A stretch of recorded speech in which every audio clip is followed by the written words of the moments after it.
This is a Hammond's Contemporary World Atlas. This copyright 1971. You flip past the first few pages, which are the table of contents and the area, population, some basic stats. Third page right there.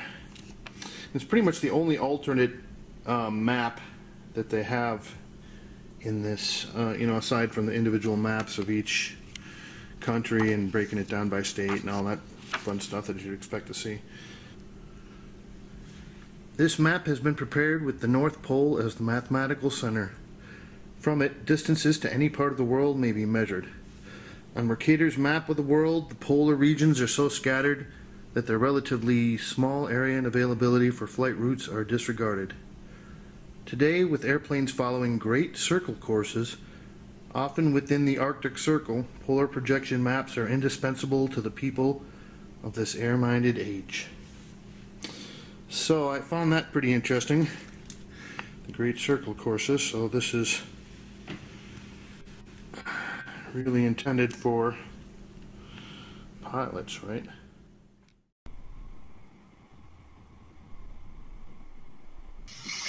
Hey, I just want to say thanks for the smooth flight. I have one question. Is there like a specific angle of downward tilt you have to fly at to 3 degrees? 3 degrees for the curvature of the Earth? Oh, for the Earth? Because No, we just fly over the troposphere. Really? Yeah, But yeah. do you have to keep like kind of going down because? No, we actually have to nose up. It flies. Really? Because I was reading some stuff on the flat Earth and it made a lot of sense. Have you looked into it? Which one? Sorry? I was reading a lot of stuff on the flat Earth. Okay, yeah. True. That's true? Yeah. Okay, Yeah. alright, cool. All right. Hey, God bless, brother. Alright, have a good one. You too. I was an airline pilot for Delta for 26 years. A pilot's primary flight instrument is his artificial horizon, which he has to be maintained level to keep from climbing and descending.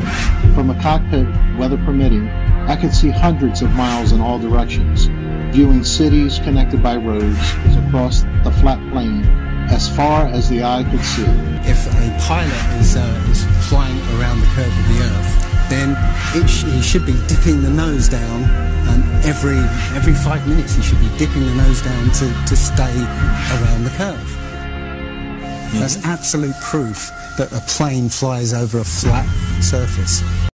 Okay, well, I wanted to show you about this map here. This is called the Air Map of the World. This was used by the Army Air Force during World War II, and it has on it the routes that people would take, flyers would take, and the mileage between the points.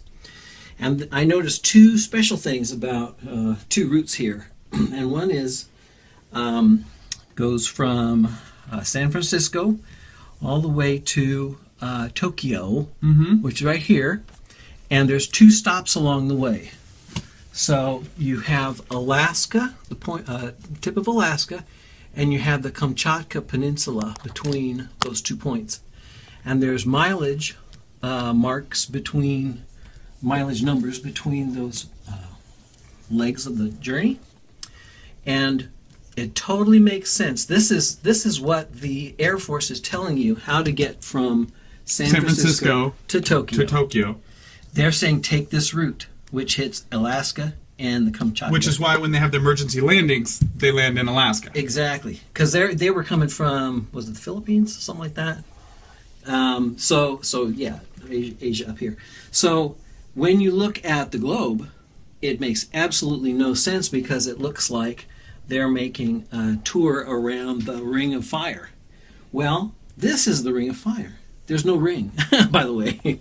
Yep. It's going from San Francisco direct route, boom, to Tokyo.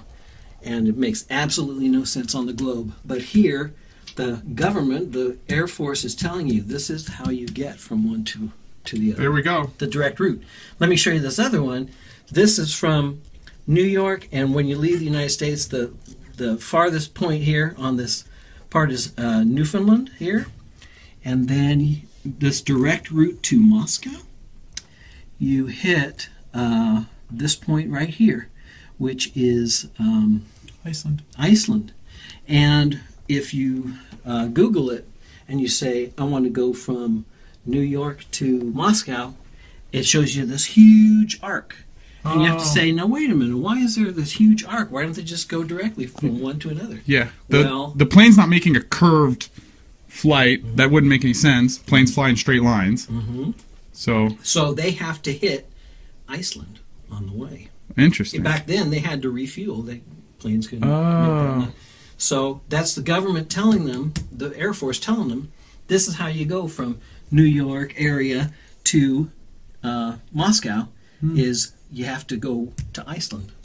And on the globe, it's just this big old arc, which makes you ask, why do they have to do that? Yeah. That's why. Yep. And plane flights are level. Gyroscopes wouldn't work on a globe. The FAA trains pilots on the Target Generation Facility. And the Target Generation Facility is a simulator for Earth, and it's a flat Earth simulator, and it's also doesn't account for gravity or the spin of the Earth. So if you want to argue that the Earth's a spinning globe, go talk to the government, because they think it's flat.